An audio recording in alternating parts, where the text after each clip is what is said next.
You are Locked On Kentucky, your daily podcast on the Kentucky Wildcats. Part of the Locked On Podcast Network, your team every day. All right, what's going on, Big Blue Nation? Welcome on into Locked On Kentucky, your daily Kentucky Wildcats podcast. I'm your host, Lance Dawe, writer for USA Today for various SEC-related things, but on this podcast specifically, we take a dive into all things Kentucky athletics. Today's episode is brought to you by Sonos. Sonos is the official sponsor of ESPN College Football. Go to Sonos.com to learn more. All right, Kentucky versus LSU happening tonight at 6 p.m., number 16, number 21 in Baton Rouge. Projected to be a very close game. Our friends at betonline.ag project this game to be a 1-point win for the LSU Tigers. We're going to talk about LSU's offense. We're going to talk about their defense. And then finally, we're going to give some final thoughts here and some questions about this game. And we're going to give a final score later on in the show. But first here, the offense. LSU's offense slightly above average. At least that's the conclusion that I came to whenever putting together these notes here, breaking down some of their numbers, breaking down the way that they like to play stylistically, looking at the way that their key contributors play. Above average is what I have come up with for the LSU Tigers. So just looking at some of their numbers here, they average 77.7 points per game, which is fifth in the SEC. They have put up 825 shots this season, which is good for fourth in the SEC. What makes this offense go is their pace of play. It's not the shot selection, or it's not the shot percentage, right? It's the pace of play. Their pace of play is relatively quick. They average 15.1 seconds per possession. That is 15th nationally, and they put up a ton of shots. 63.5 field goal attempts per game is 22nd nationally. They don't take a lot of threes. In fact, they average 22 per game, which is 176th nationally. And to give you an idea, if you've not heard on this show, if you've not been listening, 358 teams in Division I. So the national average in a given statistical category is 179th, 176th, right there around the average. So LSU takes an average amount of threes per game. So you look at that 77 points per game and you're saying, wow, they must score. They score a lot. They put up a lot of shots. They're not taking a lot of threes. So therefore, they must be putting up a lot of twos. And you're right. They take a lot of high percentage looks, whether it be right there at the rim, inside the paint, or if they do elect to take a three, they like to shoot straightaway shots. And to give you an idea to those watching on YouTube and to those listening here on the podcast, I'm going to describe it to you. But for those on YouTube, I wanted to show you a shot chart. So this is Kentucky's shot chart against North Carolina. And if you look here on the screen, you'll see a lot of different diverse shots, right? There's some mid-range floaters in the paint. There's some shots directly at the rim, and in fact, there are quite a lot. There's threes all the way around the arc. There are a couple in the corners, and then there are a lot of 2-point jumpers sitting around the corners of the foul line, specifically on that right side, right? So Kentucky's shot chart consistently diverse. If you go and you look through Kentucky shot charts on a variety of their games, it's relatively consistent to what you're seeing on your screen right here. Very diverse. And then you look at LSU's shot chart, and this is a game against Georgia Tech. You look, and there's a lot of shots in the paint, and then there's only two shots technically, if you count that little mid-range jumper there, almost at the block on the left side. 2 shots inside the arc that are not in the paint, and then you look at the threes, and they are straight away, high on the wings, or straight on from threes. So Kentucky, very diverse in their offensive arsenal. They like to take shots from all over the place. We've talked about Keon Brooks and his shot selection with 2-point jumpers. LSU, they like to look at their high percentage shots, and they like to take those, and they take quite a lot of them, like I just mentioned ago. Stylistically, looking at this offense from an X's and O's standpoint, Will Wade's philosophy is very similar to Shaka Smart's. If you know of Shaka Smart, formerly of VCU, formerly of Texas, now coach at Marquette, Will Wade is a Shaka Smart disciple. and they have very similar philosophies. Will Wade and LSU like to run an up-tempo, push the ball after misses type of offense. They've run a weave heavy motion offense in their half court. And what does weave heavy motion mean? Well, weave motion offense is not something out of the ordinary. In fact, Scott Drew and Baylor run a very similar style of it. Everybody likes to talk about Baylor's defense, but it was the offense that was carrying them in that tournament, right? Especially late. Whenever you go back and watch games like against Gonzaga, it was the motion, the weave offense that was making things possible for the Baylor Bears. But LSU runs a very similar style of it. And it's not necessarily, like I mentioned earlier, the percentages, right? It's not necessarily that LSU's hitting a ton of shots. It's the fact that they're getting so many up, because you look at their field goal percentages. LSU is shooting 44.8% on the year, which is 6th in the SEC, so about average in the SEC. Their three-point percentage, though, is 9th in the SEC, shooting right at 31% from beyond the arc. That is 266th nationally as well, and they average 6.8 three-pointers made a game, which is not that many. So the motion weave offense that LSU is utilizing is creating a lot of shots early in the shot clock. We're talking dribble handoffs high on the wing, maybe one or two, and then we're getting a shot up. Double screens. We're talking things that are motioning towards the basket. We're working the ball around the perimeter to see if we can get a shot inside at the rim, eventually, or in LSU's case, very, very quickly. We've seen Scott Drew and Baylor work a little bit slower in the past. So that's a look at LSU's offense from just an overview. And one more thing here. Rebounding is very important to this team. 41.7 rebounds per game for the Tigers. That is 3rd in the SEC. Their offensive rebounding percentage is 34.6, which is 30th nationally. So just to kind of recap here, just an overhead of the LSU offense. They're very quick. They like to push the ball down the floor. In terms of stylistically, their philosophy, it's a weave type of motion offense. I'm not a huge fan of the weave.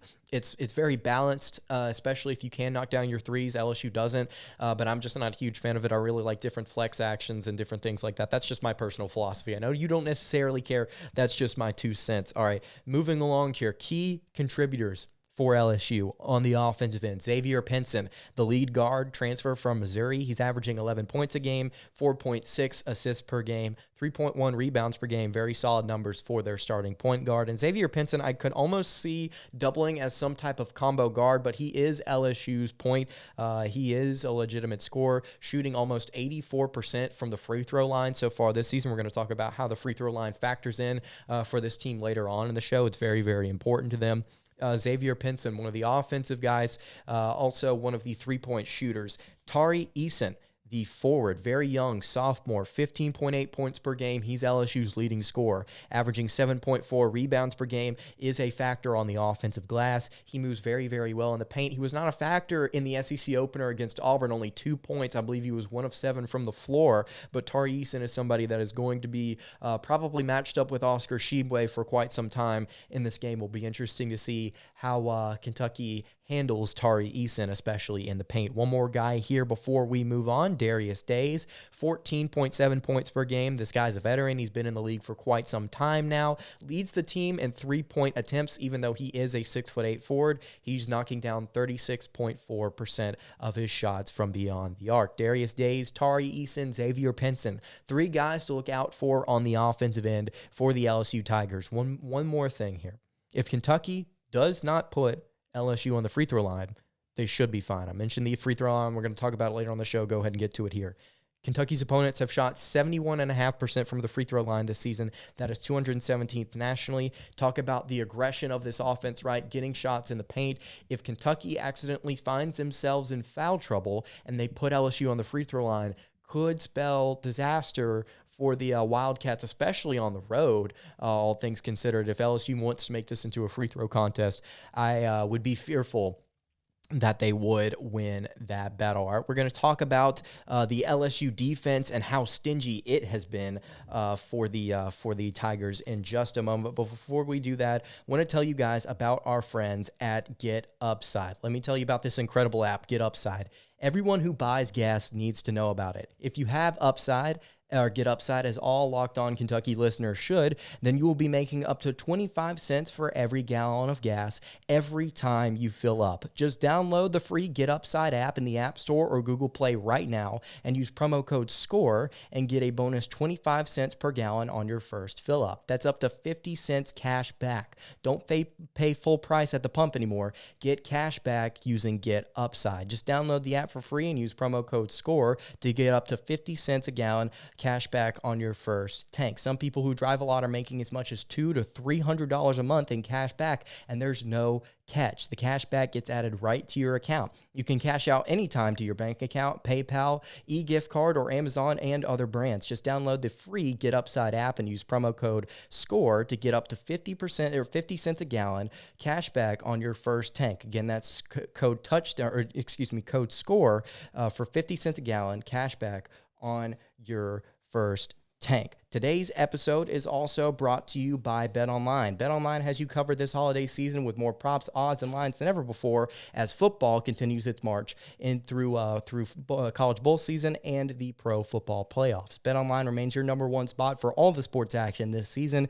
so head over to the website to use your mobile device today and receive your 50% welcome bonus on your first deposit. Just whenever you sign up using your mobile device, use promo code LOCKEDON to receive your bonus. From basketball, football, NHL, boxing, and UFC, right to your favorite Vegas casino games. Don't wait to take advantage of all the amazing offers available for the 2021 season. BetOnline is the fastest and easiest way to bet on all of your favorite sports. BetOnline, where the game starts. All right, moving along here, LSU's defense is a factor in this matchup 100%. In fact, I would probably say that it's more of a factor than their offense is. Incredibly physical defense that LSU likes to play. Will Wade, like I mentioned earlier, is a Shaka Smart disciple. Both Smart and Wade defensively have an aggressive style of play and is widely known as Havoc, the way that Shaka Smart liked to press at VCU and at Texas, and he's now at Marquette. He likes to call it Havoc, which relies on heavy use of the full court press and pressing after made baskets to disrupt opponents' timing of offensive sets. So that's it's going to cause a lot of problems in this game.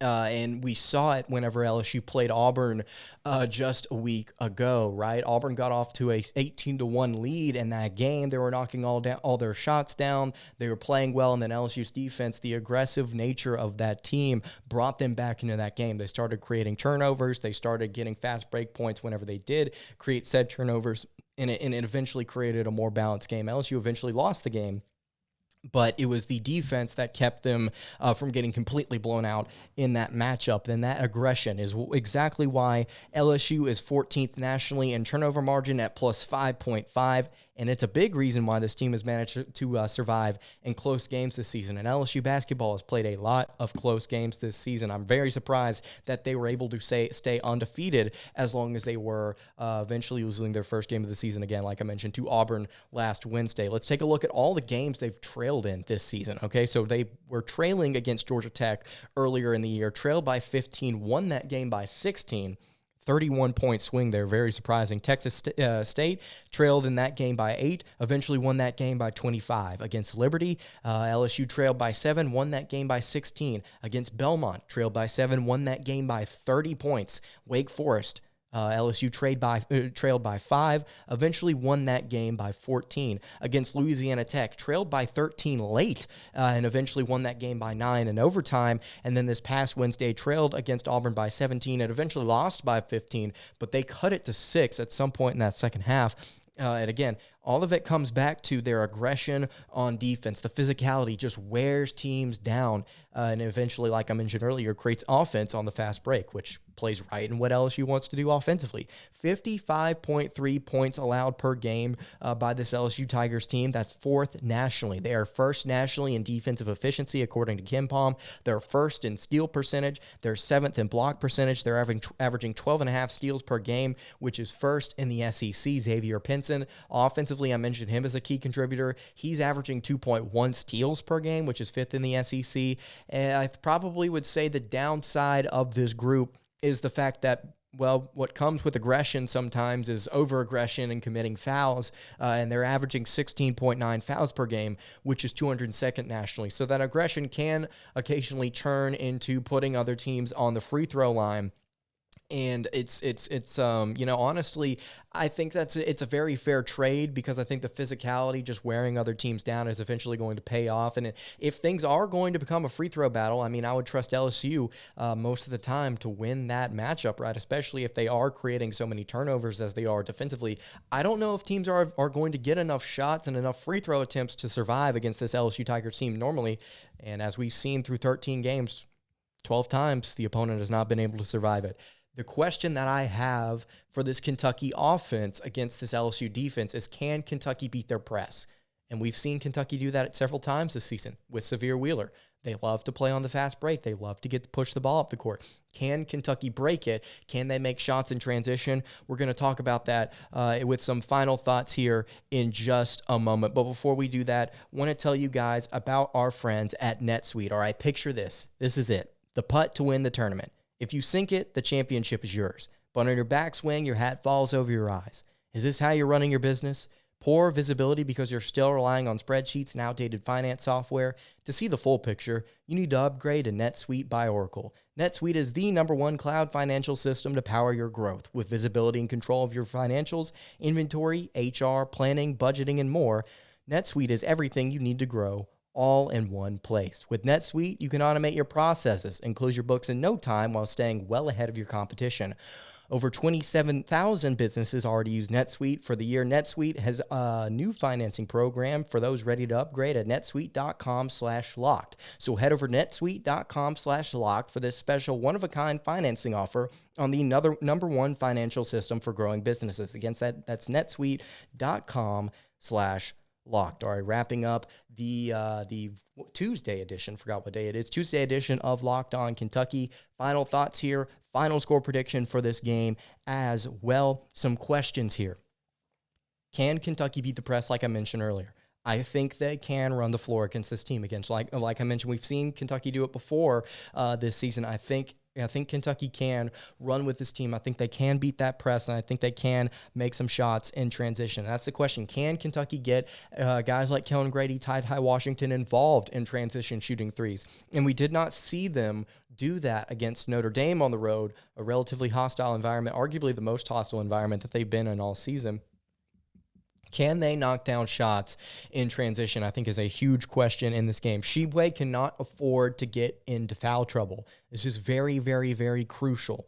He cannot afford to get into foul trouble because Tari Eason will probably take over the game if that's the case, and he will get other players into foul trouble, and there will be a lot of free throws to go around. Looking at this game from an overhead, talking about how many fouls LSU creates on both ends of the floor, this will probably be a longer game. If I had to guess, it's probably going to be a little bit longer. It's probably not going to be the most fun to watch in terms of pacing, but it is what it is. That's the way that LSU plays. I personally don't like the style. I don't think that it's very fun. I don't think that players necessarily approve or are entertained or feel like they're enjoying the sport very much whenever you play games like that, when it's just essentially boils down to a free throw contest. But who am I to judge? I mean, it's a top 20, 25 team in the country right now. Again, knocking down shots in transition, not getting into foul trouble, and then I think rebounding is going to be very important, because if Kentucky on the road is not able to knock down some of these threes, they're going to need to be able to get offensive rebounds like they have so far this season. And the fact that this game is on the road is also another big problem. LSU, according to KenPom, has the 56th best home court advantage in the nation. That's not very high, all things considered, but winning games in the SEC on the road has been proven to be very tough over these past few years. Kentucky was 4-6 on the road last year. Very difficult game in Baton Rouge tonight. LSU, again, 1-point favorites according to betonline.ag. Final score prediction here, I think Kentucky wins this game. I think they're able to make enough shots in transition. This is not going to be the Notre Dame game. I think LSU, defensively, I respect what they do, obviously, #1 in a lot of different categories, very highly rated in a lot of different categories, statistically, defensively. But I think that Kentucky is going to be able to pull this one out, especially with all the momentum that they have heading into this game. Final score in Baton Rouge, Kentucky 67, LSU 63. That is my score prediction for this game. All right, well, that's going to do it for today's episode of Locked On Kentucky. We hope that we're going to see a win. We're going to recap a win on tomorrow's episode, and we will catch y'all then. You can follow the show on Twitter at Locked On UK. You can follow the show on Twitter at Instagram at Kentucky Podcast. You can follow me on Twitter at Dawe. I'll see you all tomorrow to hopefully recap a win over LSU. Have a good day, everybody, and God bless.